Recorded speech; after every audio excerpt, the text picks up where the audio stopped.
daha bir ağır oyun, daha bir qələbəyə bərabər bir xal deyə bilərik. Turan Tovuz milli fasiləsinə ikinci pillədə yollandı.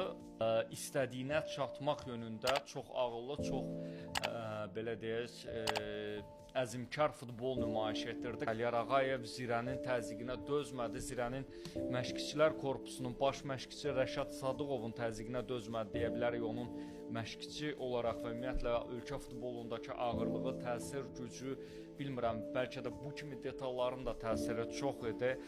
Əliyar Ağayev burada daha yaxşı dözüm göstərə bilərdi və yaxud da daha ədalətli qərar verə bilərdi. Açıq-aşkar zərbə var idi və açıq-aşkar rəqibə zərbə endirmək niyyəti var idi. Bunun hansı adla müdafiə edəcək? Kifayət qədər dişli görünürdü. Futbol olaraq istədiyini, yəni öz fəlsəfəsinə uyğun olaraq istədiyini göstərən bir Tovuz var idi. Növbəti dəfə bax